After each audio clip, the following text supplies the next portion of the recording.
En este episodio de Lo Inédito sobre los Evangelios podcast, comentamos el Evangelio del 32º domingo del tiempo ordinario. Las vírgenes sabias, las necias, los 5 sentidos y qué es el aceite en la vida espiritual. En la sección Espiritualidad, la virtud de la vigilancia y en qué consiste. Todo eso y mucho más en este nuevo episodio de Lo Inédito sobre los Evangelios podcast.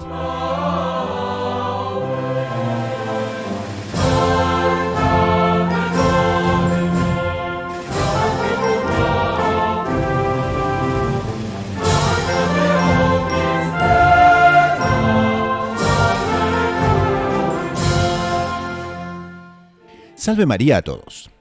Poseemos 5 sentidos corporales: vista, oído, gusto, olfato y tacto. Así, podemos vivir en función de los 5 sentidos carnales o de los 5 espirituales. El que actúa de acuerdo con los 5 sentidos carnales se preocupa en complacer su vanidad, su egoísmo, su curiosidad y el delirio de atraer las atenciones sobre sí y de compararse con los demás. En suma, de satisfacer sus pasiones. El que procede conforme a los sentidos espirituales está constantemente orientado hacia su ideal y su vocación y tiene presente, sobre todo, a quien lo ha llamado, que es Dios. Ese entonces es el tema que vamos a abordar el día de hoy con el Evangelio del 32º domingo del tiempo ordinario, que es el Evangelio de las vírgenes. Pero sobre todo vamos a también abordar una temática muy pero muy interesante, muy inédita y que Monseñor John Clough, fundador de los Heraldos del Evangelio, nos invita a meditar, y es sobre el aceite. El papel del aceite, cuál es su simbolismo y cuál es su aplicación, no solo en la vida práctica, sino también y sobre todo el simbolismo que tiene en la vida espiritual y en el mantener esos sentidos corporales en balance. Pero para esto, antes de comenzar, les presento a los integrantes del panel del día de hoy, que son el hermano Fernando Pío Galán de los Heraldos del Evangelio, que es doctorado en Teología Espiritual por la Pontificia Universidad Santo Tomás de Aquino de Roma, el Angelicum, y es misionero en España y en Italia, y el doctor Saúl Castiblanco, quien es psicólogo, editor de la agencia de noticias Gaudium Press, edición hispana, es bachiller en Ciencias Religiosas por la Pontificia Universidad Santo Tomás de Aquino de Roma, el Angelicum, y por la Domuní, Universidad Internacional de los Dominicanos, con sede en Toulouse, Francia. Salve María a los dos, bienvenidos, la audiencia muy contenta de tenerlos en este programa. Salve María, don Gustavo, salve María, doctor Saúl. Salve María, don Fernando, salve María, don Gustavo, y un gran saludo a la querida audiencia. Entonces, damos también la bienvenida a la audiencia de Radio María Canadá, la voz católica que te acompaña. También damos un saludo muy especial a Radio María Guatemala, FM 103.3 de Guatemala City, también a Radio María del Rosario, FM 90.7 de Buenos Aires, Argentina. Bienvenidos a Lo Inédito sobre los Evangelios, programa número 98. Para quienes se están acercando al programa, sobre todo vía WhatsApp y vía YouTube, les contamos que este es un momento donde heraldos del Evangelio del mundo entero se reúnen para comentar el Evangelio de la semana, noticias de la Iglesia y del mundo, contestar preguntas de los oyentes y también llamar la atención sobre esta obra maravillosa que Monseñor John Clough, el fundador de los Heraldos, ha escrito en 7 volúmenes, donde comenta los evangelios dominicales de todos los ciclos litúrgicos y tiene perlas excepcionales para ayudar a nuestro crecimiento en la vida espiritual y a nuestra contemplación. Vamos al evangelio entonces del 32º domingo del tiempo ordinario, el evangelio correspondiente al domingo 8 de noviembre del 2020. Es el evangelio según San Mateo, capítulo 25, versículos 1 al 13. En aquel tiempo dijo Jesús a sus discípulos esta parábola. Entonces se parecerá el reino de los cielos a 10 vírgenes que tomaron sus lámparas y salieron al encuentro del esposo. 5 de ellas eran necias y 5 eran prudentes. Las necias, al tomar las lámparas, no se proveyeron de aceite. En cambio, las prudentes se llevaron alcuzas de aceite con las lámparas. El esposo tardaba, les entró sueño a todas y se durmieron. A medianoche se oyó una voz: que llega el esposo, salid a su encuentro. Entonces se despertaron todas aquellas vírgenes y se pusieron a preparar sus lámparas. Y las necias dijeron a las prudentes: dadnos de vuestro aceite, que se nos apagan las lámparas. Pero las prudentes contestaron: Por si acaso, no hay bastante para vosotras y nosotras. Mejor es que vayáis a la tienda y os lo compréis. Mientras iban a comprarlas, llegó el esposo, y las que estaban preparadas entraron con él al banquete de bodas y se cerró la puerta. Más tarde llegaron también las otras vírgenes, diciendo: Señor, Señor, ábrenos. Pero él respondió: En verdad os digo que no os conozco. Por tanto, velad, porque no sabéis el día ni la hora. Esto puesto, tenemos dos conjuntos de vírgenes que nuestro Señor nos apunta en esta parábola y que tienen muchísimo simbolismo porque ambas están utilizando una materia llamada aceite y que tiene un papel fundamental en el rol que tienen de esperar al novio. Entonces, me gustaría justamente comenzar por ese tema, el aceite, o mejor, las vírgenes. ¿Cuál es el rol que ellas tienen, sobre todo para situar a la audiencia en esa fiesta tan especial y tan central del pueblo elegido como es, por ejemplo, la celebración de un matrimonio? Bueno, lo que tenemos que considerar nuevamente siempre perspectiva histórica del antiguo pueblo de Israel, que era la misma de toda de la cuenca del Mediterráneo. El aceite, en concreto el aceite de oliva, era fundamental, pero no tanto como lo usamos hoy en día, porque la tradición actualmente, el aceite de oliva es elemento de cocina. Se usaba para cocinar, pero principalmente tenía dos funciones. Uno, la más importante de todas, la que aparece en la parábola, o sea, la iluminación. Era la energía eléctrica de la época. Las personas necesitaban aceite para iluminar las casas. No era la única manera de iluminar, existían otro tipo de grasas que permitían ser usadas para iluminar, pero, por ejemplo, el sebo animal, las grasas animales, emitían mucho humo y un olor muy desagradable. Por lo tanto, las mejores lámparas, la lámpara del templo, la lámpara de las casas, en aceite de oliva. ¿De acuerdo? Oliva.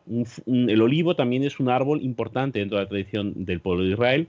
Encontramos varias referencias a él en el Antiguo Testamento. Y otro elemento importante, que es menos considerado, es la función farmacológica y ritual del aceite. El aceite era utilizado para ungir, para las heridas, para el ejercicio, para el combate, pero también para hacer reyes. La forma de hacer un rey era ungirlo.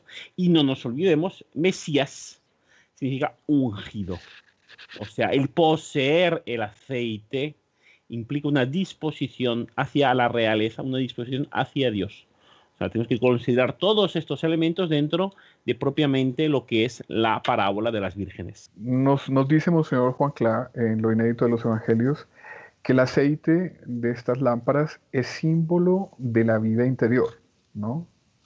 Una vida interior que es sólida, que es vigilante, es una vida interior de mucho aceite para iluminar unas lámparas. Las vírgenes necias tenían un poquito de aceite, poquito, pero no era suficiente para que las lámparas iluminaran el tiempo necesario. Entonces era una vida interior que no era sólida, que no era vigilante, que no se dirigía hacia el fin que se debe dirigir la vida interior por entero, que es el novio, que es la unión con nuestro Señor Jesucristo, la práctica de la virtud.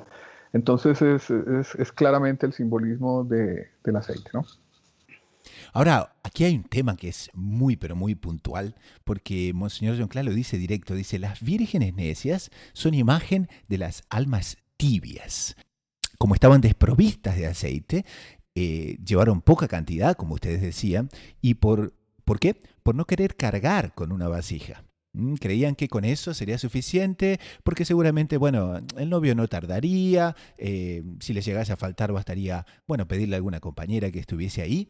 Y él dice que esa es la viva imagen de los que tienen el alma tibia, de los mediocres, cuyas intenciones se aferran a las cosas materiales, concretas y humanas. Y entonces, claro, como todos los temas espirituales, no vamos a apuntar al vecino, vamos directamente también a pensar un poquito en nosotros mismos, ¿no? Qué tentación esa de la mediocridad, ¿no les parece? Bueno, es la tentación, es el peligro propiamente que hay en la persona que está realmente, que quiere seguir a Dios. Justamente su mayor peligro no son los enemigos, digamos, declarados, ¿no? No es tanto aquello que es exterior, sino esta tentación de tibieza que forma parte propiamente de nosotros. Que tibieza no es necesariamente explícita. Una forma de decir, bueno, Dios es importante, pero otras cosas también.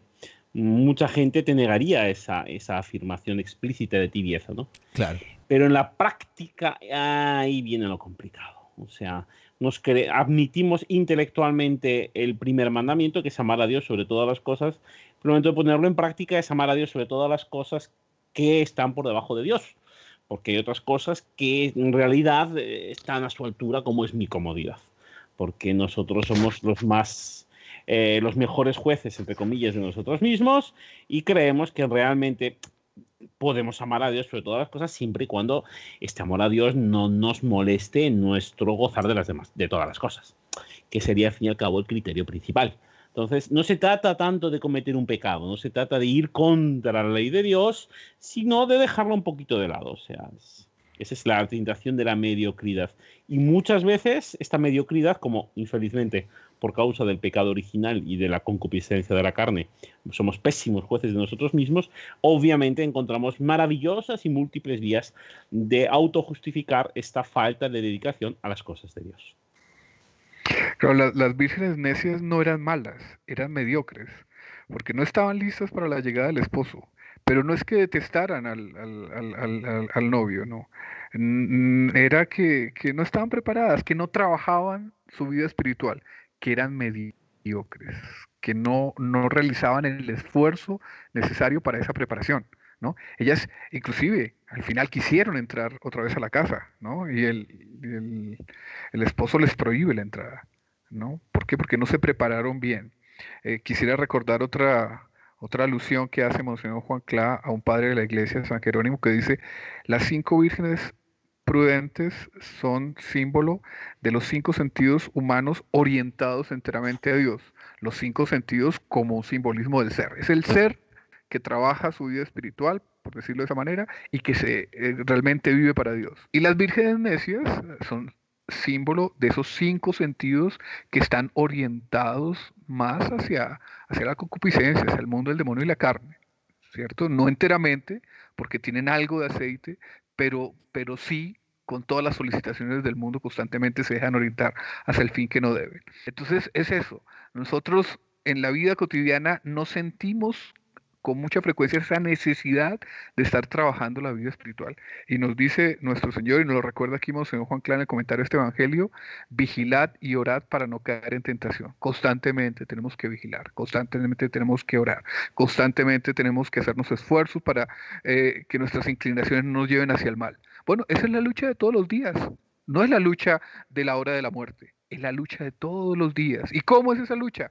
Bueno, se levanta usted, rece, encomiende su vida a Dios, entréguese. Oiga, usted tiene la costumbre, por ejemplo, de leer la liturgia de las horas, pero de pronto no es obligación porque usted es un laico. Bueno, pero hágalo. Y si no tiene esa costumbre, rece el rosario. Y justo en esos momentos da pereza, justo en esos momentos llegan otras ocupaciones. Bueno, esa pereza. Es el trabajo constante para no ser mediocre, para mantener la lámpara llena del aceite de la virtud, del aceite de la gracia, del aceite del auxilio de Dios.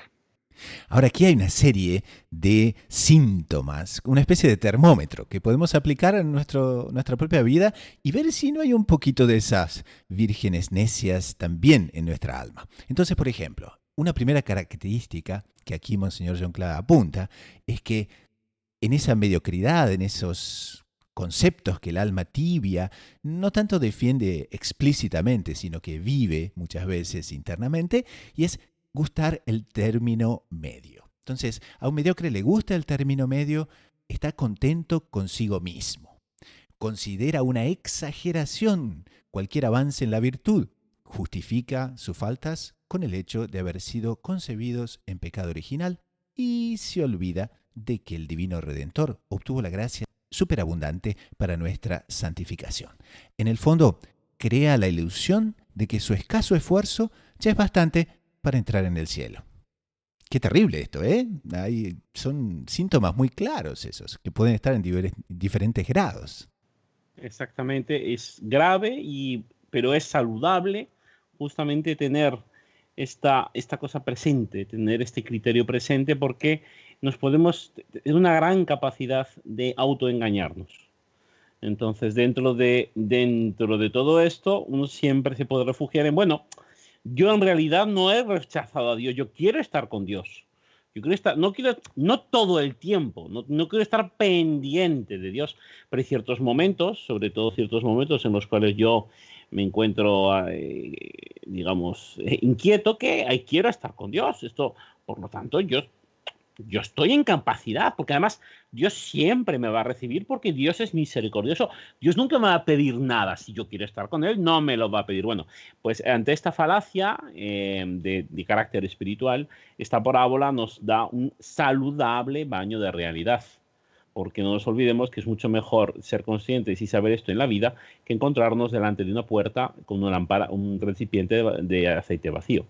Entonces, por mucho que pensemos que Dios es infinitamente misericordioso y nunca nos va a pedir nada, nuestro Señor Jesucristo, cumpliendo su misión y su gran deseo de salvación, nos advierte: al final de la vida vais a ser juzgados según el amor. Este amor representado por el aceite. Por lo tanto, no nos basta tener ganas de estar con Dios. Tenemos que aplicar, tenemos que llevar a la práctica estos deseos de estar con Dios. Tenemos que acumular estos elementos de amistad con Dios, porque no nos va a salvar el aceite en cuanto el aceite sea un producto sacado de nosotros. Nos va a salvar el haber querido durante una vida acumularlo, haber querido estar con Dios, tener este deseo de salvación, presentarnos delante de Dios con nuestros depósitos llenos de este amor de Dios, que este amor de Dios le pertenece a Dios, pero es lo necesario, lo que nos va a ser exigidos para poder entrar realmente en el reino de Dios. Una interpretación también de esa lectura que me parece muy interesante. Monseñor Juan Clá dice que las vírgenes necias le piden a las vírgenes prudentes que les regalen un poco de su aceite. Ellas se lo niegan, ¿no? Sí, doctor Saúl, eso es un tema interesante, ¿no? Porque uno diría, pero ¿dónde está la caridad cristiana? ¿Qué ha pasado ahí? Que no le quisieron prestar un poquito, ¿no es cierto? Eso es un poco difícil de entender. Claro. Es fácil plantearse esa inquietud, ¿no? Entonces es interesante en ese sentido, para explicarnos eso, la interpretación que damos en Juan Clá con base en San Agustín. Él dice: cuando las vírgenes necias, las vírgenes prudentes le niegan a las necias su aceite, en el fondo le están haciendo un reclamo, porque le están diciendo, ustedes, evidentemente es un reclamo, ustedes deberían tener ese aceite lleno. Pero entonces se entiende más con lo siguiente: las vírgenes necias salen a comprar afuera el aceite. Dice Monseñor Juan Clá que ese es un símbolo de que ellas van a encontrar en el mundo, fuera de la casa donde deberían estar, los consuelos que deberían haber encontrado en una relación con el novio, ¿cierto? Entonces, lo que le están diciendo en el fondo las vírgenes prudentes es: ustedes, porque no tienen una relación que deberían tener con el novio, por eso es que no tienen las lámparas llenas. Y ahora van a buscar esos consuelos que deberían buscar en la relación con el novio, los van a buscar en el mundo. Entonces, más que negarles el aceite, es decirles: oiga, ustedes están en situación por culpa propia. Y ahora siguen en eso. Van a buscar la fuente de la vida donde no la hay, ¿no? Y también de eso se desprende un corolario muy, pero muy puntual, que no se pueden transferir los méritos de unos a otros, ya que cada alma está obligada a adquirir los suyos y a velar por su propia vida espiritual. ¿Cuántas veces en algunos hogares vemos esta escena, ¿no? La familia se reúne para rezar.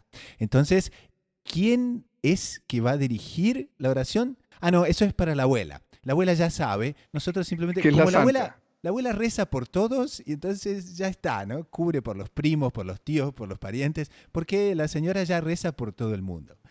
Y eso es exactamente equivocado, porque adquirir los méritos, cada uno debe. Los méritos de la abuelita no me van a salvar. Por más santa que sea y muy buena que sea, no dispensa de que cada uno tenga su vida espiritual en orden. Entonces, ¿qué le aconsejamos a nuestra audiencia cuando tiende muchas veces a relegar sea la abuela, sea la tía de todos? No nos olvidemos, esos méritos espirituales son intransferibles y a la hora de la llegada del novio, no vamos a poder simplemente decir, ay, me presta un poquito de aceite. Eso tiene un simbolismo muy profundo, ¿eh? Es tremendo porque además es una idea habitualmente equivocada, y es una idea corriente justamente de que, bueno, como estamos dentro de la iglesia y nos tenemos que preocupar por todos, bueno, pues alguien se va a preocupar por mí, por lo tanto, la responsabilidad va a ser del otro. No, no, no. No podemos confundir la necesaria e imprescindible comunión de los santos, que hace que los méritos de uno influyan en los otros, ojo, influyan, no lo podemos confundir con la intransferible responsabilidad personal de las almas, en el sentido que nosotros, es verdad que no nos salvamos ni nos condenamos solos, pero la propia responsabilidad es propia, no se puede Don transferir Fernando, un conjunto. yo aprovecho que lo tenemos a usted para hacerle una pregunta, y es que se plantea un tema que es real, es muy, muy de la vida. Nos autoengañamos. Ay, no, yo me voy a salvar poco antes de morir, y entonces poco antes de morir me confieso, me arreglo con Dios y derecho al Sí, cielo. El ¿Cierto? sacerdote que O llega nos, corriendo a último momento y que va claro a que sí, salvar la historia, ¿no? o nos exactamente. autoengañamos diciendo, oiga, el influjo de los buenos que tengo al lado me va a salvar. Nos engañamos de mil maneras, ¿cierto? Sí, Siempre restándole tiempo a la oración, sí, restándole tiempo a la necesaria vigilancia, ¿cierto? Pero sí, también restándole tiempo a la oración. Ay, sí, pero es tan latoso, ¿cómo se diría? Tan aburrido rezar, sí. es tan aburrido meditar. Entonces, ¿qué consejos, qué tips darle a la gente, darse a uno mismo para fomentar la vida de piedad, para fomentar la vida de oración? Bueno, aquí tenemos, como siempre, hay dos matices y hay dos elementos que no nos podemos olvidar. Tenemos uno que es el convencimiento intelectual, que es imprescindible. Y aquí se incluye la formación. O sea, nos tenemos que convencer de la importancia fundamental de lo que es la oración para nuestra vida espiritual. Si bien que, como se suele decir, una cosa es rezar y otra cosa es orar. Lo importante que es rezar o orar, lo importante es orar y no rezar. Bueno, ya estamos en un trabalenguas, pues no. Es importante entender que en la oración es la actitud de la alma que está en relación con Dios. ¿Cómo? Con la magistral oración, fórmula de Santa Teresa, que está recogida en el Catecismo de la Iglesia Católica. Orar es hablar con Dios como con un amigo, a lo cual la Iglesia le añade un elemento que le falta a la definición de Santa Teresa, pero que ya existía de antes, pidiéndole las cosas necesarias para la salvación. O sea, tenemos que tener una relación de alma que incluya a Dios como un amigo. ¿De acuerdo? Esto no necesariamente, no se hace solo en los momentos dedicados a rezar, o sea, a formular pensamientos, actos o palabras esencialmente dirigidos hacia Dios, a este diálogo, porque se puede perfectamente orar haciendo otros actos de vida común, por ejemplo, comer con otras personas, un acto que es eminentemente social, como es la comida, reunirse para comer, si bien que tenga una finalidad física esencial, como es la manutención del cuerpo físico, puede ser una excelente ocasión de orar en el momento en que mi primera atención no sea lo que estoy comiendo, sino sea la santificación, la glorificación de Dios. ¿Cómo se hace esto? La oración del inicio de la comida. Pero el no considerar aquello que estoy comiendo como un elemento separado de Dios. Realmente considerar que aquello que me nutre, mi cuerpo, ojo, mi cuerpo es un regalo de Dios que contribuye a progresar la salud del cuerpo para que acompañe el alma para llegar hasta Dios. Don Esto es una Fernando, actitud en ese sentido, intelectual. el carisma de los heraldos del Evangelio es espectacular porque en el fondo es hacer de la vida una oración constante. Todo lo que vemos, vivimos y observamos tiene que reportarnos a Dios, ¿no? No, eso es fundamental y eso es la santidad. Ojo, esto que estamos diciendo, el considerar que no existe nada de lo que hacemos que es separado de Dios y nada de lo que hacemos es indiferente a Dios y lo podemos glorificar, en eso constituye la esencia de la santidad. Eso es muy importante. Entonces, nos tenemos que convencer intelectualmente. Eso es la parte fundamental, porque nadie ama lo que no conoce. Ahora bien, no nos podemos quedar solo en la instrucción. Una cosa es instruirse y otra cosa es formarse. Pero la instrucción es necesaria. Tenemos el catecismo, tenemos libros de oración. Ahora tenemos que formarnos. Y formarnos incluye la parte intelectual, pero también incluye justamente coger la forma. ¿Y cómo hacemos para realmente saber rezar? se hace rezando, igual que para andar se hace andando y para nadar nadando. No hay otra manera. Entonces hay que rezar. Con las fórmulas primero más sencillas, que son las oraciones vocales. Al leer libros de oraciones, fórmulas de oraciones, tenemos que, por un lado, seguir el sentido literal del texto, pero poner el corazón en lo que estamos diciendo. Aun las oraciones más sencillas, más populares, que aprendimos cuando éramos niños, tienen un sustrato teológico, pues tienen que ser objeto de nuestra atención. Pero también de nuestro corazón, de lo que se llaman los afectos. Yo no le puedo decir, Dios te salve María, llena eres de gracia, sin considerar que realmente en Nuestra Señora se encuentran todas las gracias, toda la bondad y toda la alegría de Dios. Si yo lo digo sin considerar esta segunda parte, es una oración hueca. Es como un huevo al que solo tiene la cáscara. Puede parecer un huevo, puede parecer oración. En el momento que quiera utilizarlo, que quiera hacer tortilla, me encontraré con una hermosa cantidad de aire. Entonces, esto es muy importante porque la tentación en la oración vocal, en esta oración dirigida, es justamente prestar atención a la gramática, pero no a la espiritualidad. De hecho, Santa Teresita del Niño Jesús, para poner un ejemplo contrario a lo que estamos diciendo, decía que tuvo siempre mucha dificultad en rezar el Padre Nuestro. ¿Cómo es posible? Una santa que tuviera dificultad al rezar el Padre Nuestro. Sí, porque cuando decía Padre Nuestro, ya antes que estás en los cielos, su corazón se había conmovido porque realmente se sentía que era realmente hija de Dios Padre. Era una conmoción interior. Ya no conseguía seguir la oración, de tal manera estaba conmovida de esta dificultad que encontraba con el Padre Nuestro. Bueno, Santa Teresita del Niño Jesús, una santa. Bueno, pues esto de aquí, obviamente, estas sensaciones, estos sentimientos no dependen de nuestro esfuerzo. Como igual que yo no puedo esforzarme porque me guste más o menos una música. Lo que puedo hacer es una música que me gusta escucharla para familiarizarme con ella. Y en esta manera que me familiarizo con la música, la conozco mejor y me gusta más. Lo mismo podemos hacer con Dios. Cuanto más recemos, más aumentaremos nuestra oración con Él. En el mundo espiritual se verifica justamente la inversión del mundo corporal. Hemos puesto el ejemplo de la comida. Yo, cuanto menos como, más hambre, más ganas de comer tengo. Yo, cuanto menos rezo, menos ganas y menos hambre espiritual siento. También una persona que habitualmente no reza, quitando una gracia especial que le concede la providencia, no va a tener ganas de rezar, porque como no rezo, no me hace falta. Sin embargo, a los santos, aquellos que la Iglesia nos coloca como modelos de vida espiritual, dicen justo lo contrario, que cuanto más rezan, más ganas tienen de seguir rezando. De tal manera que un novicio jesuita italiano fue reprendido por su maestro espiritual porque lo veía que cuando había recreación en el seminario, en el noviciado jesuita, pues no estaba con sus compañeros, se retraía. Y bueno, la recreación del seminario tiene como funcionalidad principal aumentar justamente la intimidad entre los seminaristas. Y le va a reprender y dice, tienes que estar, no puedes irte. ¿Dónde vas? Y dice, pero es que padre, yo me voy a la capilla a estar con Dios. Y dice, no. Tienes que estar con tus compañeros, tienes que recrearte, tienes que hablar, tienes que jugar, tienes que... Pero padre, es que yo no consigo cuando no estoy estudiando. Yo tengo que estar con Cristo. Este formador del seminario fue a ver al director espiritual de este seminarista, contarle esto y preguntarle qué hacer. Y este jesuita, que era el director espiritual de este seminarista, dice, no, mire, yo creo que es mejor, sinceramente, déjelo tranquilo, déjelo que rece cuando es el momento de recreación porque le va a ir mejor.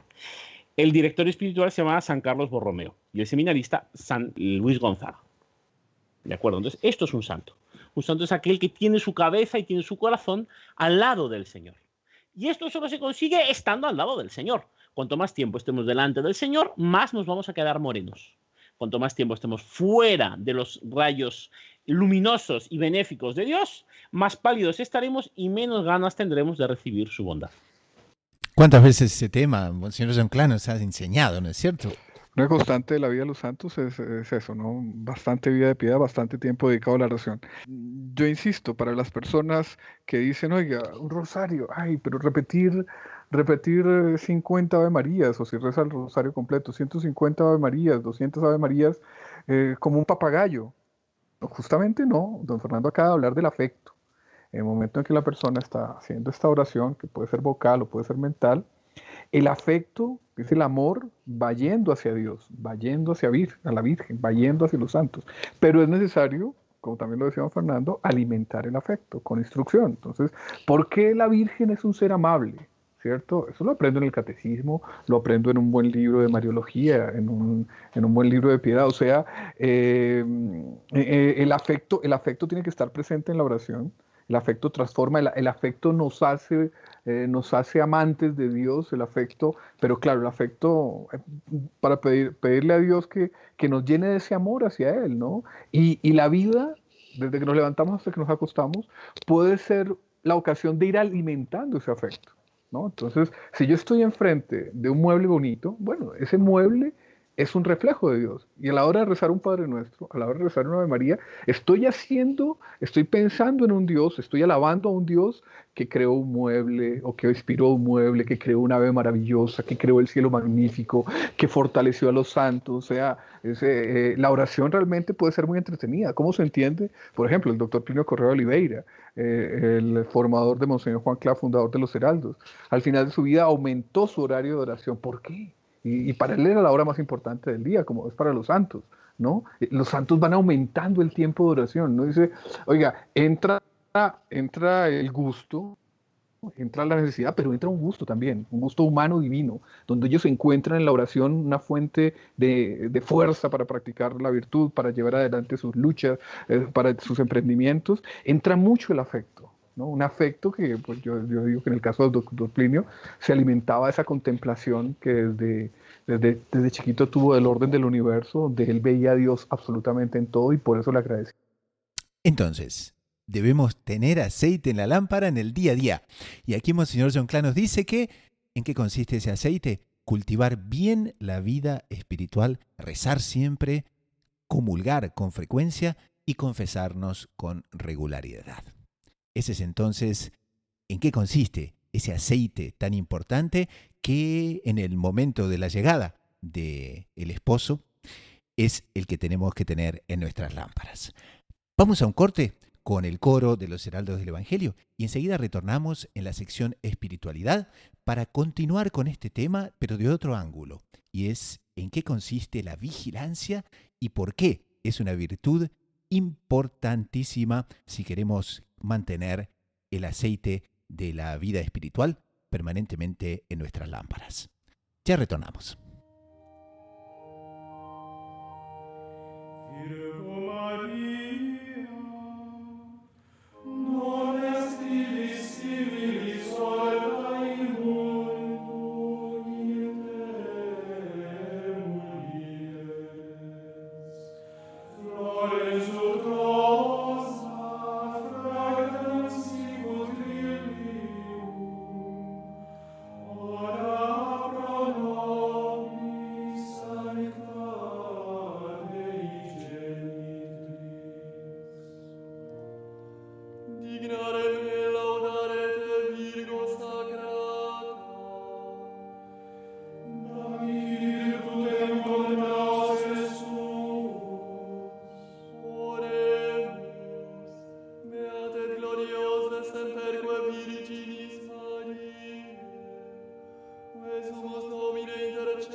Comenzamos ahora la segunda sección del programa, el segundo segmento, la sección Espiritualidad.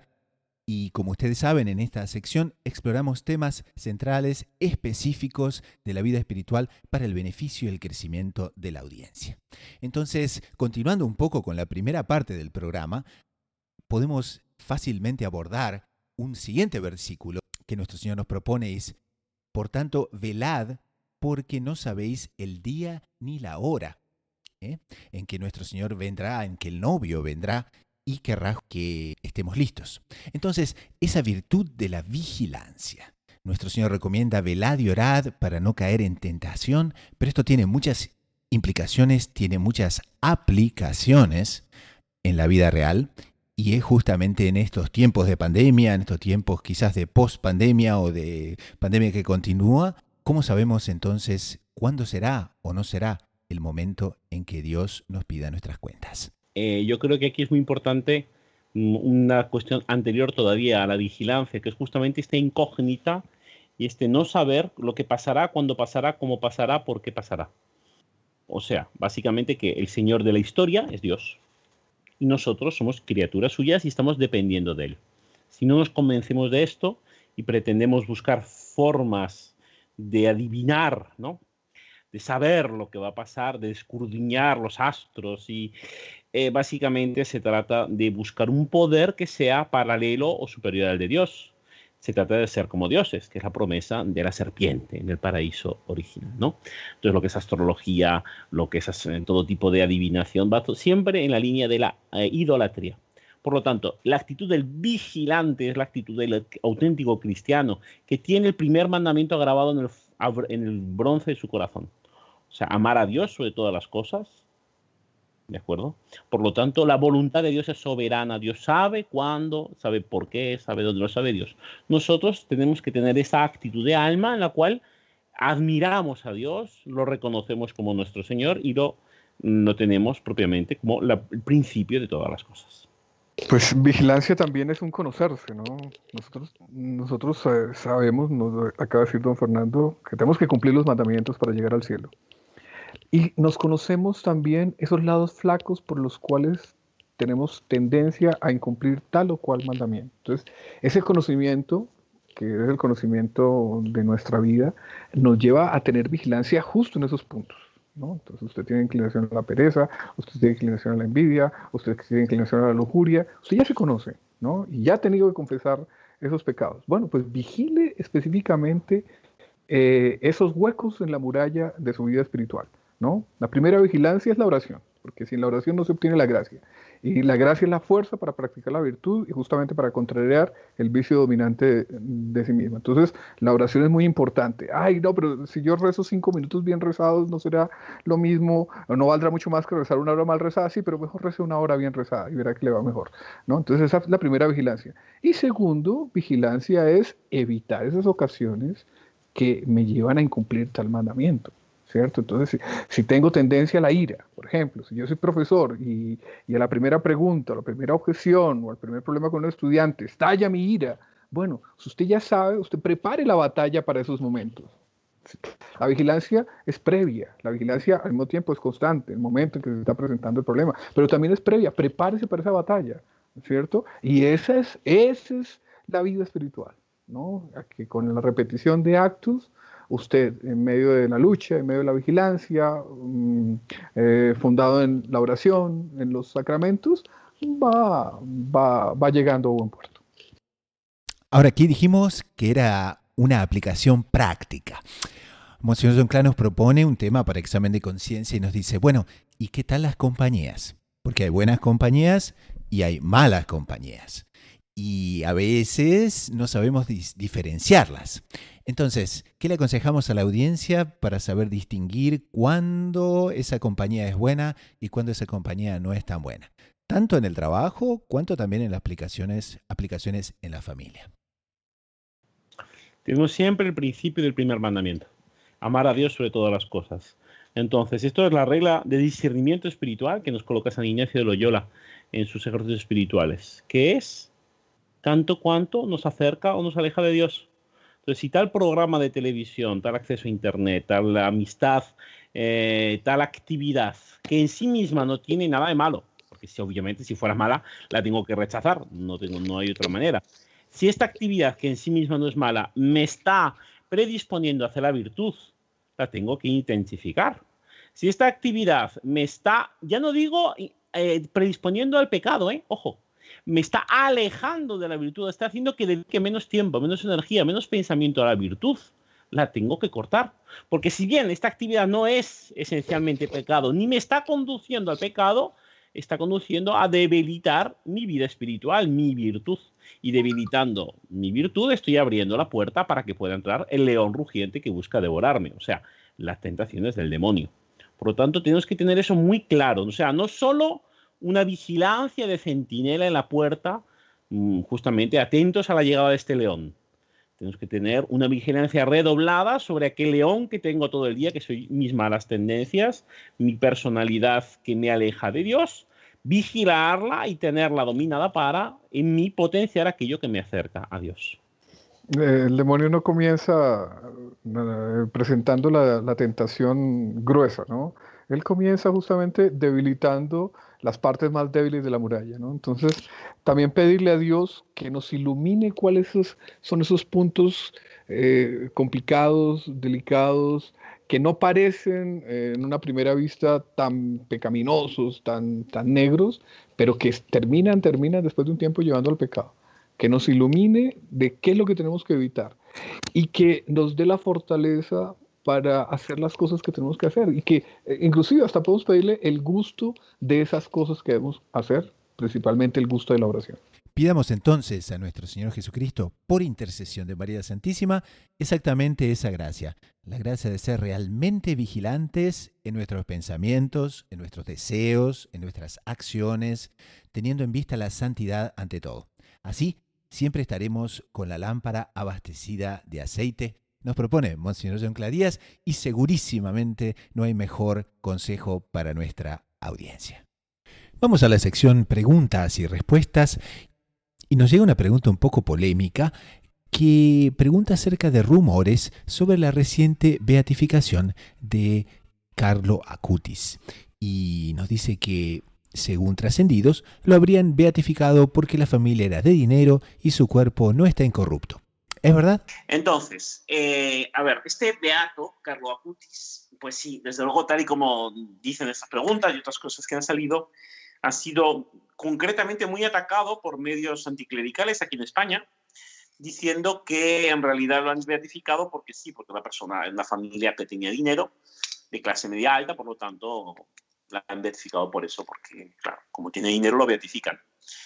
Y otra cosa que dicen que sería un falso que lo han beatificado porque el cuerpo está incorrupto, y claro, que el cuerpo esté incorrupto es un signo de santidad, y como el cuerpo está incorrupto lo han beatificado, pero resulta que no estaría el cuerpo incorrupto, sino que sería una falsificación, por lo tanto no sería santo porque el cuerpo no está incorrupto. Estas son las ideas un poco que han circulado por Italia y por España, que he escuchado, no es la primera vez que me preguntan cosas así y me preocupo de investigar.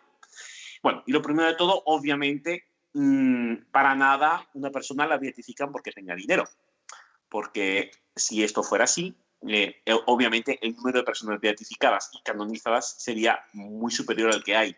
En estos momentos se calcula que la Iglesia tiene canonizadas a cerca de 5.000 personas. En toda la historia de la Iglesia hay 5.000 santos canonizados aproximadamente. Entonces, digamos que no parece que el criterio sea morirse con dinero. Otro ejemplo muy clásico, la gente incluso dice no, que la Iglesia canoniza a la gente con poder. Así como en el Imperio Romano, los emperadores romanos cuando morían se les daba culto como Dios, cuando la Iglesia Católica toma el lugar del paganismo en el Imperio Romano, los reyes pasan a ser considerados santos cuando mueren, como los emperadores eran considerados dioses. Es una teoría que puede parecer impresionante, es una teoría que puede ser chocante y es una teoría que es completamente loca. Porque, por un ejemplo, España, que yo creo que nadie considera una nación particularmente anticlerical o que haya tenido, digamos, problemas con la Iglesia de forma históricamente tradicional, es más, se considera que los reyes españoles eran más papistas que el Papa, ha tenido nada menos que un rey español canonizado, que es San Fernando de Castilla, un santo medieval. O sea, creo que cualquier persona que conozca mínimamente la historia sabrá que España ha tenido más de un rey. Por lo tanto, el afirmar que cada vez que un rey se muere lo canonizan no corresponde mucho con la realidad. Estamos hablando de España, pero otra nación que no es precisamente hostil históricamente a la Iglesia Católica, como es Francia, tiene un rey canonizado. Digo, si cogemos Portugal, hay una reina canonizada, una, Santa Isabel de Portugal. La propia Inglaterra tiene 3 reyes canonizados, 3. O sea, no se corresponde. Infelizmente, hay una serie de ideas sobre la canonización y relación con el poder que son muy equivocadas, realmente. No se corresponden con la realidad, por mucho que puedan parecer así chocantes o puedan parecer escandalosas. El caso del cuerpo incorrupto, una vez más, hay muchísimos casos de estos 5.000 que hemos hablado que en sus cuerpos no están incorruptos y son santos. Y hay muchos ejemplos de cuerpos que no se han corrompido, o sea, que son incorruptos, de personas que no están declaradas santas, ni se consideran santas, ni nada por el estilo. Que el cuerpo esté incorrupto no se considera una señal de santidad. Hay cuerpos de santos incorruptos como hay cuerpos de santos que no están incorruptos. Por poner un ejemplo sencillo, ninguno de los 12 apóstoles tiene el cuerpo incorrupto. Ninguno de los 12, por poner un ejemplo. El cuerpo de San Ignacio de Loyola, por decir un santo muy conocido, el cuerpo de San Francisco de Asís, no están incorruptos. San Antonio de Padua tiene la garganta, la laringe incorrupta, pero solo eso, el resto del cuerpo se corrompió.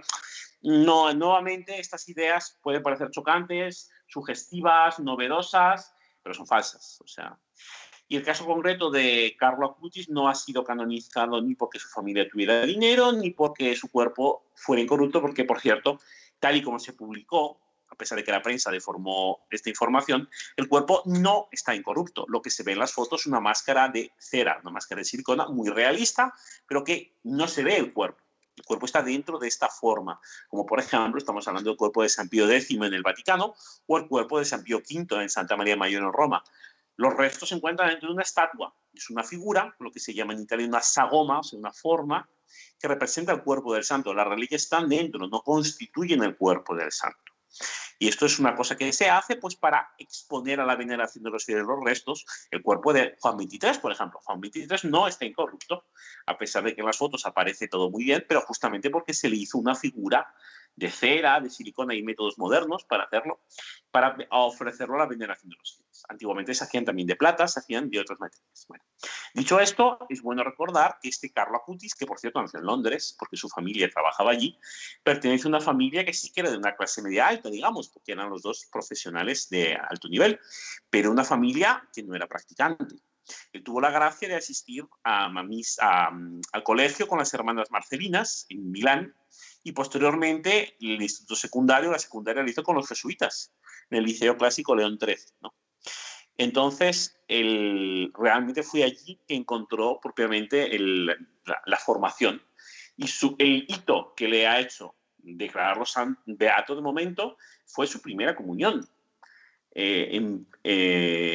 Fue la primera comunión, la devoción por Eucaristía y la devoción por la Virgen. En concreto, la Virgen de Lourdes y la de Fátima. Eran las dos advocaciones que más le llamaban. Y de pequeño mostró mucho interés por los santos jóvenes de Italia. San Luis Gonzaga, San Tarcisio, Santo Domingo Sabio, los tres pastorcillos. Eran temas que le interesaban mucho. Hacía tantas preguntas que su madre, que no era practicante, como os he dicho, se tuvo que apuntar a un curso de teología para poder responder las preguntas de su hijo. O sea, quiero decir que no es porque tuviera dinero, que no sé si me explico. Entonces, él tuvo una vida realmente impresionante. Él hacía todo lo posible para ir todos los días a hacer una visita al Santísimo Sacramento. Todos los días hacía lo posible para comulgar. Se confesaba una vez a la semana. No estamos hablando de un joven practicante de finales del siglo XIX, inicios del siglo XX, donde la gente llevaba sombrero. Estamos hablando de después del jubileo. Estamos hablando de un santo que murió después del jubileo. Él hizo la primera comunión en el 98, 1998. ¿Cuántos de nuestros oyentes han nacido por esas fechas? Un poco antes. Bueno, estamos hablando de un santo de ayer, como quien dice. Y lo hacía posible. Y él demostró una gran interés por la programación, por la informática, por Internet. Que, por cierto, acordémonos que en aquella época el Internet empieza a ser más o menos popular. Antes no existía. Quiero decir, no estamos hablando de una cosa legendaria, de unos gustos, de un chico que, bueno, como no podía salir de casa, pues rezaba el rosario. No, pero para nada. Entonces, tiene realmente toda una vida breve, pero intensa, porque su interés principal era la santidad. Tenía otros intereses secundarios, pero su interés principal era la santidad. De tal manera que cuando llegó en 2006, se enfermó a inicios de octubre y enseguida se descubrió. Tenía leucemia del peor tipo. Entonces, ya en poco tiempo, fallece. Menos de 12 días después. El 12 de octubre muere 3 días después de haberle dicho lo que tenía. Y lo más impresionante fue que en su funeral apareció un montón de personas, como mendigos, otros niños, personas sin hogar, que fueron a su funeral. Porque él hacía apostolado con ellos y no lo sabía ni su familia. Repito, 2006. Entonces, esto es lo que ha hecho que se beatifique a Carlo de Acutis, no que su familia tuviera dinero. Entonces, cuando escuchamos estas noticias que provocan este escándalo y quieren difamar a la Iglesia, acordémonos del caso de Carlo de Acutis, que puede ser un santo de ayer, pero lo pueden difamar y nos pueden decir las mayores mentiras, porque muchas veces a las personas que les gusta difamar a la Iglesia, la verdad les trae totalmente sin cuidados. Lo que les interesa es tirar piedras contra la Iglesia, como en su época los habitantes de Nazaret quisieron tirar por un barranco a nuestro Señor Jesucristo. Llegamos entonces al último segmento del programa, que son las sugerencias de la semana. Una website, un libro, un podcast, un artículo de doctrina católica que nos haya gustado para el bien espiritual de las personas. Hermano Fernando, ¿qué tendríamos para aconsejar a la audiencia esta semana? Bueno, pues esta semana, teniendo en cuenta el tenor del comentario al Evangelio, y hemos marcado mucho la importancia de la oración, y como estamos en un tiempo que realmente se puede calificar como tiempo de aflicción, también dicho de pandemia, de virus, de confinamientos, en fin, de tantos y tantos problemas, yo recomiendo un libro del padre José María Iraburu que se llama Oraciones de la Iglesia en tiempos de aflicción. Es un libro de la Fundación Gratis Date, que como ya hemos hablado otras veces, una fundación que ofrece los libros a bajo precio, pero también se pueden descargar de forma totalmente legal en su propia página web, que dejaremos en las notas del programa. Y este libro nos instruye en la historia de las diferentes oraciones de la Iglesia en los tiempos de aflicción, en los momentos de peligro. Entonces, hace una introducción, habla de la oración en tiempos del pueblo de Israel, en tiempos de los apóstoles, en tiempos de los padres, en la Edad Media, Renacimiento y hasta los tiempos actuales. Y hablando específicamente de cada aflicción que hubo, cada problema, cada invasión de Europa, cada peste, y cómo la Iglesia para cada momento destiló, presentó, purificó una forma propia de oración que se quedó luego en el tesoro de la Iglesia, ¿no? Entonces tenemos propiamente las procesiones de penitencia, el rosario, por ejemplo, son oraciones que tenemos frecuentemente nosotros y fueron iniciadas la difusión justamente por formas de peligro. Las 40 horas fueron puestas para tener una forma de pedir más para momentos especialmente difíciles. La devoción al Sagrado Corazón de Jesús y todos los momentos revolucionarios que hubo en Francia. En fin, es un libro muy interesante, es una introducción histórica, pero también nos puede servir para esta instrucción. Si vemos en el pasado cuántas maravillas hicieron los cristianos que se encontraron de rodillas delante de Dios, y Dios los protegió, los cubrió con su mano, ojo, no les libró del peligro, pero los amparó en el peligro. Bueno, sigamos los ejemplos de la Iglesia, seamos Iglesia y recemos junto con la Iglesia. Doctor Saúl, ¿qué nos recomienda para esta semana? Hay un canal, un portal de internet mexicano con temas muy interesantes de actualidad, de fe. Se llama encuentra.com. Encuentra.com. Entonces ahí se hallan asuntos de bioética, familia, matrimonio, también tiene algunas oraciones, devociones. Hemos recomendado en esta sección varios portales católicos muy buenos, ¿cierto? Que las personas pueden consultar para alimentar su vida cristiana, por ejemplo, para resolver cuestiones de dudas de catecismo, dudas acerca de la fe.